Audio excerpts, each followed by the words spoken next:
Britain's royal palaces. Symbols of power. Royal palaces are the bricks and mortar embodiment of what it means to be royal. And prestige. To see it is to believe it. It's a veritable feast for the eyes. Packed to the rafters with incredible secrets. From royal courtship to royal births to royal marriages and scandals, the palaces have played host to all of that. In this series, we step beyond the Golden Gates. We all want to see inside the palace walls. You feel as if you were being let into a secret world. Learn how these stunning buildings were constructed. This is a mad, eclectic vision of one man. Windsor was built to do battle. It's best not to get locked in one. You don't know when somebody's going to come and let you out. Unveil their spectacular artworks. The Royal Collection is simply stunning. The story of the tiara is like a spy mystery. We can only imagine how excited the Queen must have been. Delve into their gruesome histories. Frankly, if you're going to cut the head off a king, it's got to be done in a palace. And revisit recent events that have shaped the modern royal family. I could see that his legs were trapped.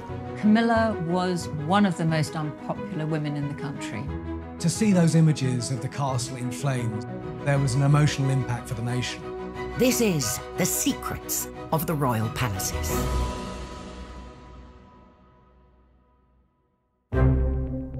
This time, we go behind the scenes with the builder who took on one of the most complex renovation jobs in the Windsor Castle restoration. We'd got 2 draftsmen drawing for the best part of a year before we even started to make anything. Get an inside look at the residents accommodating an ever-growing royal family, Kensington Palace. It was a very neat house once upon a time, but when monarchy got hold of it, they turned it into something of an architectural monster. Uncover the secrets sewn into the Queen's most iconic outfit. Hartnell actually added a wonderful secret detail, which was a little 4-leaf shamrock. We discover the most bizarre palatial presents the Queen has ever received. She was given a crocodile, and Sir Martin Charteris, her private secretary, had to put it in his bath on Britannia. And we reveal the castle with the 16th century murder mystery that went horribly wrong. It was going to be the perfect crime. Kill Darnley, blow up his house, no one will be any the wiser.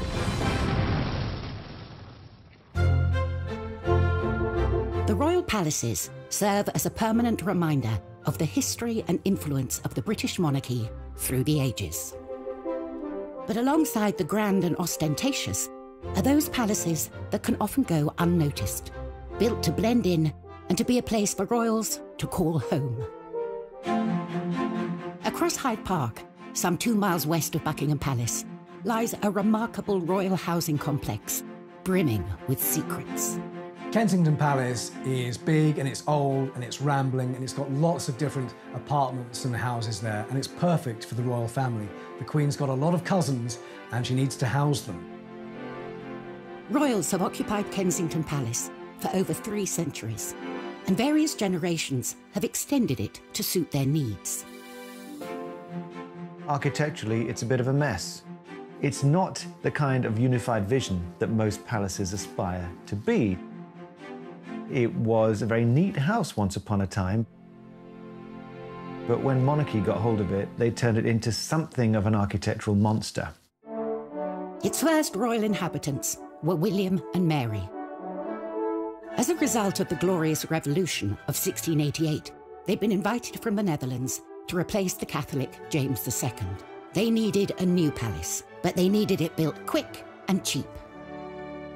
As a new king and queen, they didn't want to start building with great ostentation a project that would take years when their essential job was to control the nation and persuade them of the quality of their governance.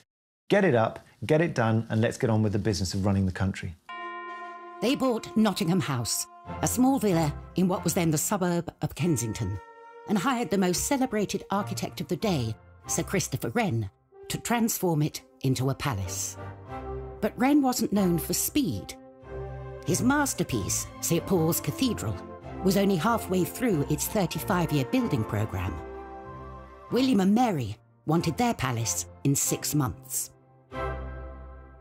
Mary wanted a palace to be built around that old house by Christmas. This was a phenomenal task to ask of Christopher Wren and all his collaborators. It was a bit of a bodge job, really. It was about trying to extend and build on what was already there and do so very, very quickly.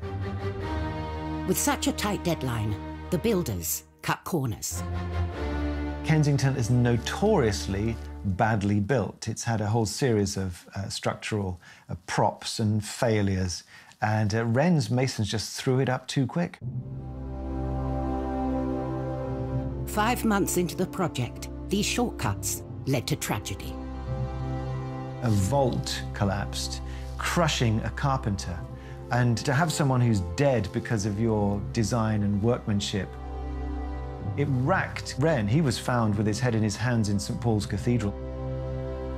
Mary then stepped in and said, "It's my fault." To have a monarch feel responsible for deaths because of your building project is quite extraordinary. Rather pitifully, we know she wrote to William and said, "It showed me the hand of God plainly in it, and I was truly humbled." But there is this ruthless side to every queen, I think, because they were still in the new build by Christmas. It is an astonishing feat to have created a palace in just 6 months. Wren had not only hit his deadline, but also his budget, thanks to a rather unregal building material.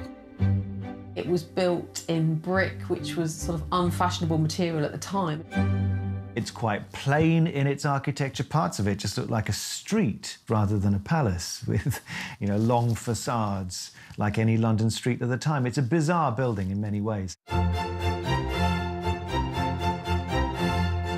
Whilst Kensington Palace is home to young royals like William and Kate and their family, home for the Queen means Windsor.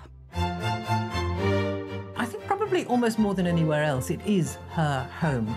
This is where she's spent a huge amount of her childhood, adolescence, and now it is her haven. But at 11:30 a.m, on the 20th of November 1992, the Queen's lifelong home was thrown into chaos when a small fire started in her private chapel in the northern corner of the castle.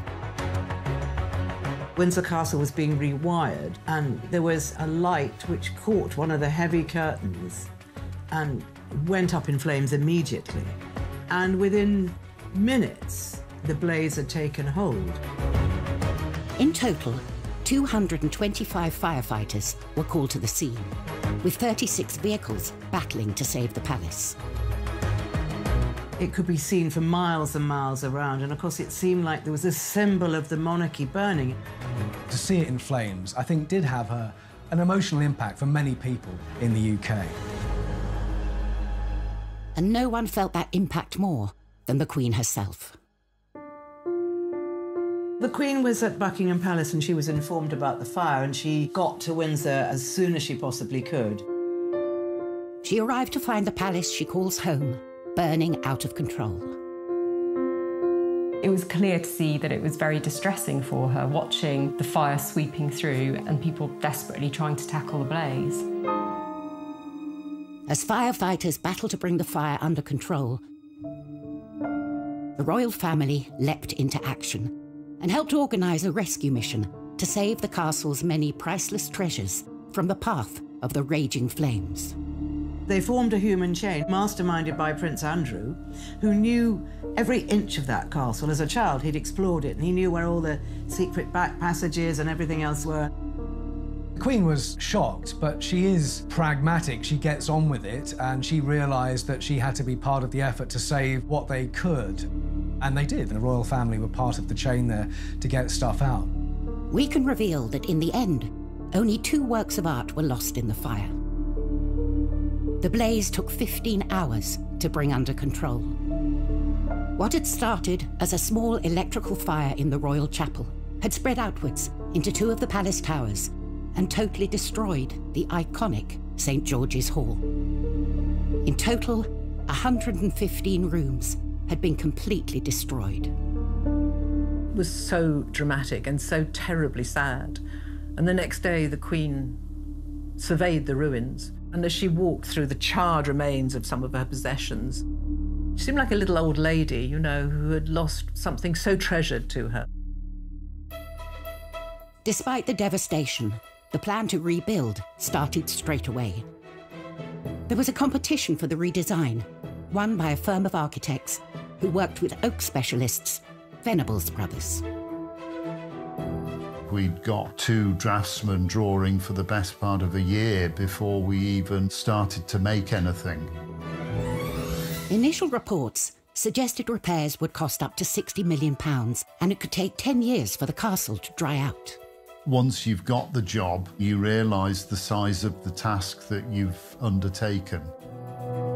And the question of exactly what form the reconstruction would take involved some controversial decisions. The Queen and the Duke of Edinburgh really were in charge of the restoration. They had a dilemma. Do they try and restore rooms back to exactly how they were? Could they even afford that? Or do they do something different? My blood pressure went up and I think I went grey in the process.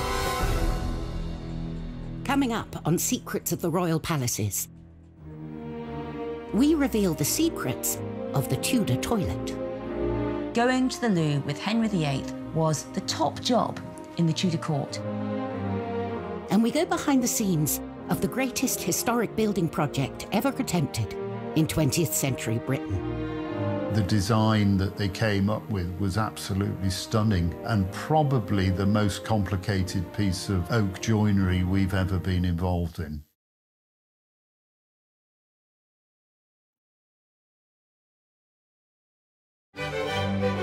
Refurbishing royal palaces is a time-honoured tradition as young royals set up their homes. The Duke and Duchess of Cambridge converted offices in Kensington Palace into their new apartment. Charles and Camilla spruced up Clarence House when they moved in. And Meghan and Harry reportedly spent £2.4 million overhauling Frogmore Cottage. But these renovations pale in comparison to the monumental task that faced the royals at Windsor Castle. In November 1992, a devastating fire ripped through Windsor Castle, destroying more than 100 rooms. From the ashes came a radical plan to rebuild the castle, a plan the royal family would personally take charge of. There was a restoration committee headed by Prince Philip, who was extremely good at organising all these things. Central to the renovation was a redesign of the room at the epicentre of the devastating fire, the Royal Chapel. It had been completely destroyed, but rather than rebuild it, they came up with a whole new concept, the octagonal lantern lobby. Chuck Venables and his brother were the oak specialists chosen to take on the job. The design that they came up with was absolutely stunning and probably the most complicated piece of oak joinery we've ever been involved in. The shaped ribs were so difficult to draw as they changed shape. We had to form them in plasticine. And there was no getting away from the palace residents. Prince Philip has always been very keen on design, and he's extremely artistic. I'm sure he had plenty to say. I remember the first time I met Prince Philip on site. It was very pleasing to talk to him and see that he understood what we were doing and wanted to make sure that it was put back properly. After 18 months of hard work on the lantern lobby, all that remained to be fitted was the pièce de résistance, the lantern itself. For Chuck, this was a heart-in-mouth moment. We'd never actually got the chance to check that the lantern or the lid would fit onto the roof, so we were all very, very nervous. To add to the pressure, the boss decided to check on their progress. The Queen opened a window and started to watch what was going on. So, of course, everybody was absolutely petrified. Finally, we got the message to say that it fitted. The room had completely transformed, but the royal family wanted to mark the site where the terrible fire had started. Prince Philip left his own mark on the new lobby. Some of the stained glass windows in the chapel were designed by Prince Philip, and they depict some of the happening of the fire into the new fabric of the castle. A permanent reminder of the fire, forever etched into the historic building. As well as the creation of the lantern lobby, all the staterooms have been carefully restored to their former glory. I think the restoration work at Windsor Castle has been done really well. The detail and the intricacy of the work is plain to see. Only 5 years to the day of the fire, the castle was reopened with a lavish ceremony. Reconstruction costs had come in at just over half the initial estimate. For recognition of their work, Chuck and his brother were invited to attend. The Queen walked straight up to my brother and started talking to us, and we were both completely lost for words. She did say how much she loved the restoration work. This wasn't just about restoring the Queen's home, it was about preserving the heritage of this country in many ways. When you look at the pictures of what it was like after the fire and how it looks now, I think the restoration there has been fantastic.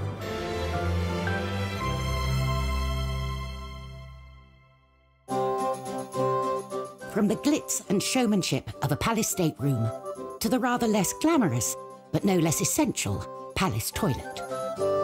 Every castle needs them, but in the past, royal toilets have held some extraordinary secrets. At Buckingham Palace, the Queen and her entourage have access to 78 modern bathrooms. In the time of Henry VIII, what you did in the privy said a lot about you. Henry VIII's court numbered around 1,000 people, from nobles to servants, and they created the most huge Tudor mountain of human waste you can imagine. And that's why so often Henry VIII was always moving palaces. He moved between Whitehall, Richmond, Hampton Court, Windsor Castle, so that one poor palace could have some time to be clean. And also in the summer, he went off to nobles' houses, so they had to sort out all his big, dirty, waste-creating court. And apparently within a couple of days of the palace being filled by the courtiers, already the walls were black, it was sooty, it was grimy, and there was lots of unwashed bodies. But the worst of all was the human waste. Let's face it, Henry VIII, he liked those giant royal banquets every night, those Tudor meat feasts, and next morning it was one massive rush for the Tudor loo, and it was often called the Great Easement. And there was a real hierarchy of the toilet at Henry VIII's court. For the poor people, they had a group toilet. 14 or so people going to the loo together, and it was a bit like sitting together on a tube train, and all the waste fell into the moat, so it wasn't really very hygienic. The worst job of all was the royal gong scourer, or the royal toilet cleaner, all day long cleaning up toilets. The next one was the aristocracy, the nobles. They used private lavatories. At the top was Henry himself, who had a velvet box that travelled with him. And when Henry used his royal box, he was attended by what was known as the groom of the stool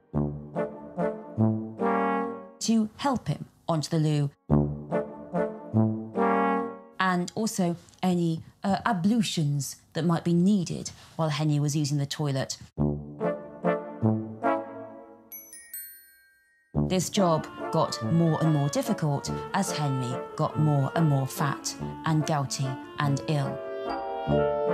Every man wanted to be the groom of the stool because you got to talk to the king one-to-one in his intimate moment, and you could tell him what your family wanted in terms of money. So going to the loo with Henry VIII was the top job in the Tudor court. Lucky, lucky you.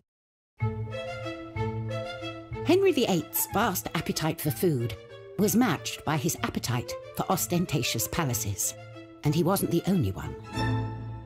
King George I was out to impress with his extravagant interior design decisions. Kensington Palace was created by Sir Christopher Wren by extending and redesigning Nottingham House. It was done on a budget and in a hurry. From outside, it looks unremarkable, but within its walls lies another world. Once inside, you must think, so this is what it is. This only reveals itself to those privileged enough to come inside. It is a hidden labyrinth of diverse and, on occasion, wonderful rooms. These extraordinary interiors came about during the reign of King George I. Finding Kensington very agreeable, George decided against a dramatic remodelling. Instead, he opted to create the illusion of grandeur through some clever painting. Controversially, he hired painter William Kent, who'd never worked on a royal palace before. I think the choice of William Kent is interesting. He undercuts the royal painter by several £100s, and he's an outsider. He's a sign painter from Yorkshire. George's gamble on Kent paid off. For the last 300 years, visitors to the palace have been immediately immersed in the colourful world of the Georgian court. Kent, by 1724, had turned Wren's boring old wooden panelled staircase into a trompe-l'oeil, a trick of the eye feat of mural painting, in which you have a great arcade with all of the characters of court in their extraordinary dress. There are over 40 from the court, and one of them is Kent himself. He shows himself with his mistress. The lively scene also includes some of the lowlier members of the court. Mehmet and Mustafa were Turkish prisoners of war who became trusted servants to George I. Mehmet was the only person who was to look after his piles, so that's a particular badge of honour.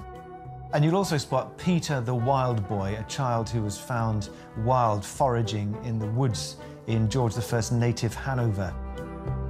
It's always been a bit of a game. Who were these players on the walls? And you can, of course, go and see them today and try and work it out for yourself. George now had rooms fit for a king, but Kensington Palace presented another problem. There was no room to accommodate his mistress, Melusine von der Schulenburg.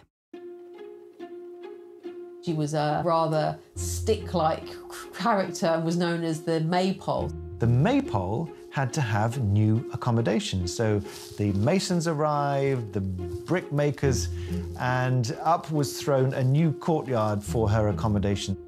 With her self-contained apartment complete, the king would visit the Maypole, regular as clockwork, between 5 p.m. and 8 p.m. every day. In many ways, I suppose George I might be said to be a king who had his cake and wanted to eat it. So the layout, I guess, reflects this rather self-indulgent character of George. The creation of this courtyard is just another element thrown up in Kensington in a long series of revisions and afterthoughts and immediate needs. It was a labyrinth. Later generations have made good use of George's additions to Kensington Palace. In 1981, Charles and Diana moved into the same building that had been home to the Maypole. After Diana's death, the apartments were converted into office space and staff quarters, and haven't had a royal resident since. Coming up in Secrets of the Royal Palaces, we reveal the strange practices that went on in the Kensington Palace orangery. Queen Anne ended up using it as the place where she performed the age-old practice of touching for the Queen's evil. And we reveal the mysteries behind the Holyrood Palace murder. It gets a bit Cluedo, really, because beside Darnley was a chair, a rope, a knife, and 2 dressing gowns. What was that for? Since the reign of Queen Victoria, Buckingham Palace has been the monarch's HQ, a symbol of the prestige of royalty. But that celebrated reputation was brought into question when one particular monarch moved in. Victoria's promiscuous son Bertie is known to have accommodated dozens of mistresses during his time at Buckingham Palace. So, Edward VII, he was Mr. Mistress.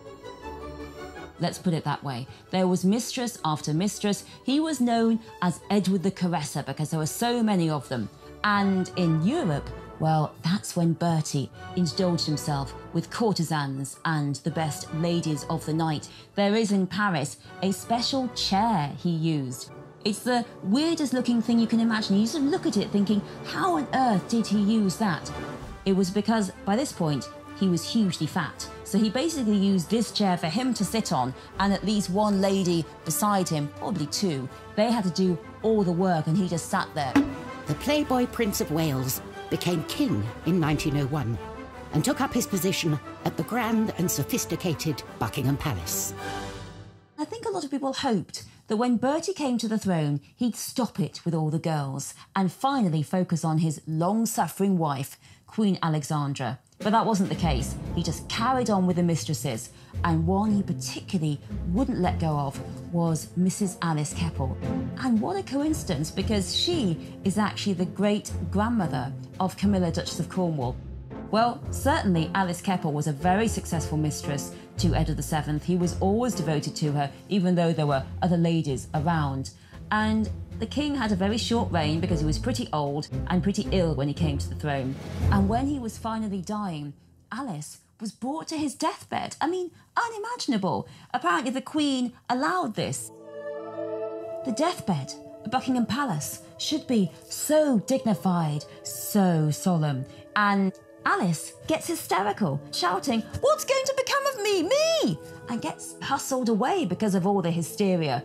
I think the biggest rebellion Edward VII could ever make against Victoria and her vision of the moral monarchy was to have his mistress at his deathbed in Buckingham Palace. Buckingham Palace, like many others, belongs to the Crown, passed on from one monarch to the next. With so many palaces to their name, it's up to the monarch to decide who lives in them. There's one palace that's proved incredibly popular with the family and houses more royals within its walls than any other. Kensington Palace. For over 300 years, it's been something of a royal housing estate. Kensington Palace is one of the most populated palaces and also one of the most popular palaces with the royals. You've got the Cambridges at apartment 1A, Princess Eugenie and her husband Jack Brooks back there, and the Gloucesters. I mean, the royals are very much packed in to Kensington Palace. It's like a little royal village in the centre of Kensington. Over the centuries, the palace has been altered to accommodate the extended royal family. But its most impressive building wasn't built for a royal. Its purpose was to grow fruit trees in. The orangery was commissioned by Queen Anne in 1704. It was all about housing her exotic plants, in particular her citrus trees. She was very worried that they were going to get frostbite. But, you know, being a queen, she didn't just stick up a greenhouse. Anne instructed that her orangery should be both functional and beautiful. What she managed to achieve there was something harmonious, beautifully organised, very clearly functional, purposeful. It had ducts made of brick underneath the floor so that hot air would be swept in and would allow these oranges and citrus to grow throughout the winter. The interior had fine plasterwork, the exterior very beautifully modelled brickworks. It's a building designed to be seen. Costs for the orangery more than doubled during construction. Inside, elaborate decorations were created by celebrated woodcarver Grinling Gibbons. To see it is to believe it. It's absolutely delightful. It's a veritable feast for the eyes. So lovely was Queen Anne's new orangery that she found it too good to use only for gardening. She ended up using it as a ballroom and also as the place where she performed the age-old practice of touching for the Queen's evil. The Queen's evil was a name given to a disease called scrofula, which affects the lymph glands, and you have a swollen neck. That's the main symptom. And it's thought that it could be cured by contact with monarchs. because they are God's appointed on earth. The orangery presented the perfect location for Anne to meet with the sick without inviting them into her home. You can actually go present yourself with your ailment and she would, heal you, make you better simply by being a queen and touching you. The Hanoverian monarchs that followed Anne had little interest in curing the sick. They turned the orangery into a party venue, which it still is to this day. With the likes of Simon Cowell hosting star-studded parties and hotel heiress Nicky Hilton holding her wedding reception there, the Palace Orangery is as fashionable as it ever was. From parties to the young royals choosing to make Kensington their home, it's a palace that will be forever linked with the trendy and chic side of royal life. But for other royal palaces, their reputations have been forged out of dark and sinister secrets. Holyrood Palace in Edinburgh is stained by the turbulent reign of Mary Queen of Scots. 1567, the 10th of February, there is the biggest murder mystery in Scottish royal history. Central to this whodunit is Lord Darnley, Mary's deceitful and often estranged second husband. Lord Darnley is recuperating from an illness, possibly syphilis. He's in a house just by the city walls, and late one night there was a massive explosion.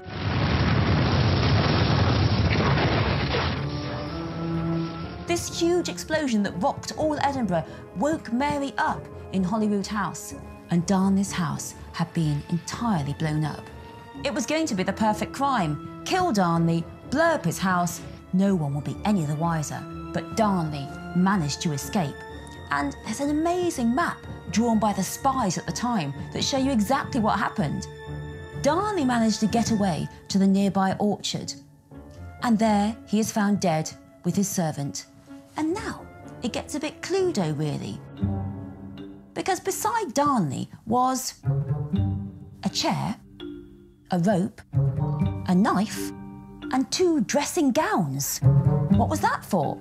Well, what we think happened is that Darnley heard the baddies coming to kill him, and he used the rope and the chair to get out of the window, took the dagger with him to stab, and the dressing gown because he was just wearing his nightshirt, as was his servant. So, you want to be a bit more dressed when you're fighting off some baddies.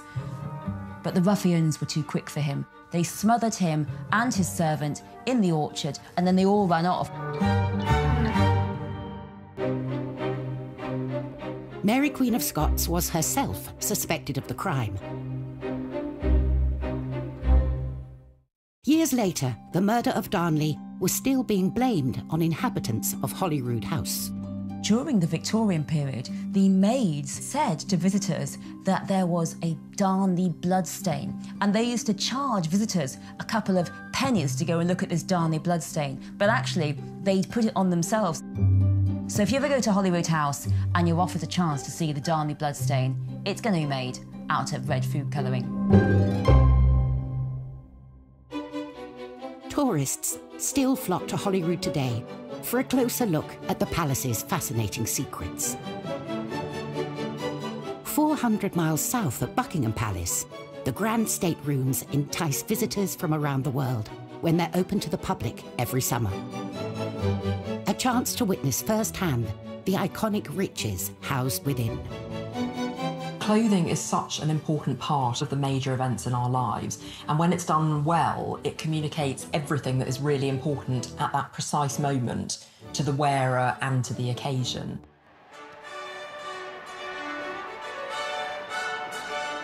The 2nd of June, 1953, Elizabeth II's coronation. For the first time, the whole ceremony, as well as the famous appearance on the Buckingham Palace balcony, would be televised.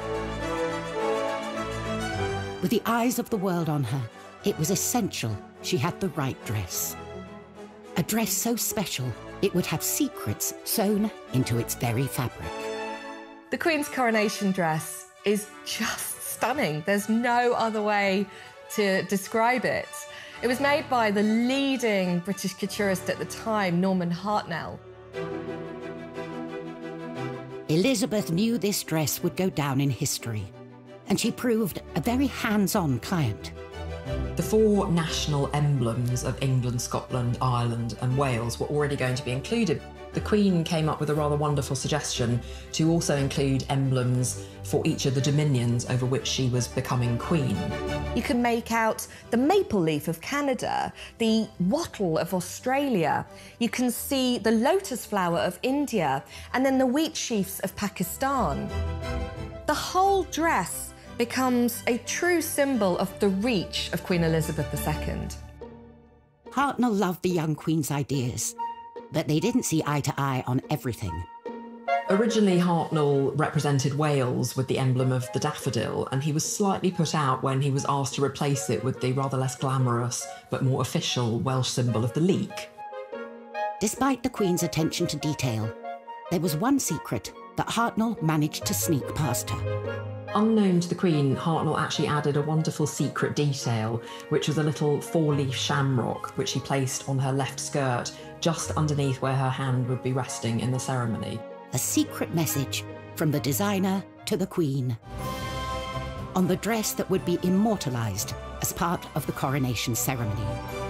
And the day would be complete when Elizabeth II stepped out onto the famous Buckingham Palace balcony to wave to a mall packed with her subjects.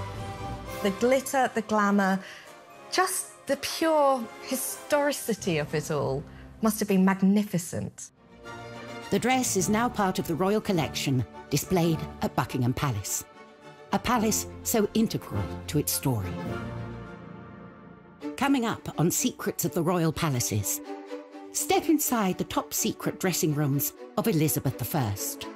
These were her secret spaces where the makeup went on and no man could go.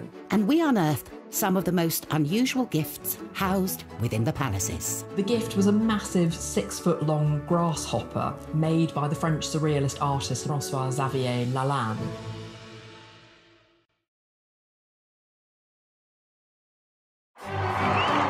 Throughout history, royal palaces have been the site of official ceremonies and royal duties. But when the crowds depart and the cameras turn off, it's a different story. They become spaces where the monarch can put their feet up and truly be themselves. Space one particular queen would have been very grateful for. Elizabeth I, she's one of our most recognisable English monarchs. Bright red hair, this white skin, extravagantly dressed, all the jewels. But she wasn't vain. The Queen did all this excessive amount because she had to. Her image was so vital to her. She knew that people had to see the Queen as majestic, as perfect, as healthy. Because if the Queen wasn't beautiful and healthy, it was thought that the kingdom wouldn't be beautiful and healthy.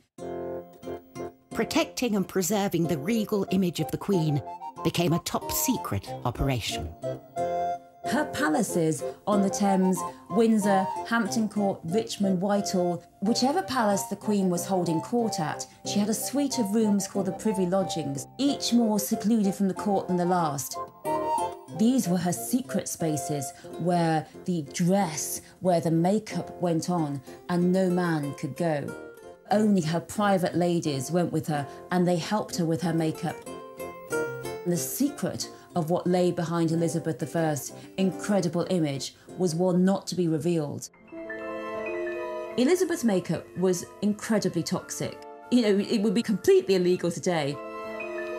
What she used to use to whiten the skin as a kind of face mask came from what's known as Venetian ceruse, made of lead and vinegar. And on top of this, she wore a rouge, which was lead carbonate and lead hydroxide. And then she had these lipsticks made from ground alabaster. So she was ingesting all this toxic material through the skin. And we know now that these caused all kinds of side effects, digestive effects, insomnia, headaches and respiratory problems.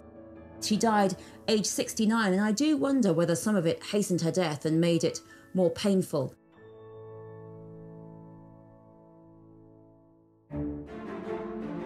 Whilst monarchs through the ages have felt the pressure and politics of keeping up with royal expectations, it's certainly a job that comes with some impressive perks. Gifts are part and parcel of being a royal. Cellars and storerooms at Buckingham Palace and Windsor are full of trinkets and oddities given to the Queen and her family over the years. One of the times when gifts are exchanged are during a state visit. When you think that she's been on the throne for over 70 years, and each year there's been at least 2 state visits, you can imagine the amount of things that she's collected. A treasure trove of wonderful and sometimes weird gifts. Over the years, the Queen has received some really bizarre gifts, from 500 tins of pineapple to horse semen, which was probably quite ideal for someone who is interested in breeding horses. She's also been given a whole host of exotic animals. One occasion she was given a crocodile, and Sir Martin Charteris, her private secretary, had to put it in his bath on Britannia. In 1972, the President of Cameroon even sent the Queen an elephant called Jumbo, which was put on a plane and flown over to Britain. One thing you don't want to do is give her something she's already got. One man didn't have to worry about that. The President of France, Georges Pompidou, hosted the Queen and Prince Philip in a state visit in 1972. Pompidou was spearheading a project to open a new museum of modern art, so naturally he wanted to give Prince Philip a suitably modern gift. And what says modern more than a gigantic insect? Behold, the grasshopper. Made by the French surrealist artist François-Xavier Lalanne, it's made of brass and iron and porcelain. Only 2 of them were ever created, and the other version was sold at auction in 2018 for $1.6 million. It's not only a work of art. This bizarre animal has a practical purpose. It is indeed a fully functioning air-conditioned bar, and the insect's wings actually open out to become a drinks table. It's an incredibly fun period piece from the 70s when having your own portable bar would have been the absolute height of cool. Today, the grasshopper is still standing guard at the entrance to the royal private apartments at Windsor Castle. Prince Philip was absolutely thrilled with it, and he wanted to put it in the drawing room, and he asked the superintendent whether he thought that was a good idea. And I remember the superintendent telling me, he said, well, sir, perhaps by the swimming pool, might that not be more appropriate? The bold gift idea was clearly a huge hit. Anyone for a grasshopper cocktail? Next time, we go inside Holyrood to reveal the true story of Mary, Queen of Scots. The plays, the films that have been made about her extraordinary life. It's personified in that Northwest Tower. We uncover a royal fake that could be worth a fortune. What if the Queen's copy was actually worth £50 million? And a case of history repeating itself at Buckingham Palace. It was around 30 years before that Harry was seen on the balcony doing exactly the same thing to his cousin, Princess Beatrice. That's next week at 8. Jill Halfpenny is a mum desperate to uncover the truth in The Drowning. The acclaimed drama box set is streaming now on My5. Brand new next tonight here, from childhood chums to a marriage ending in scandal when Fergie met the monarchy. In just a mo on Channel 5.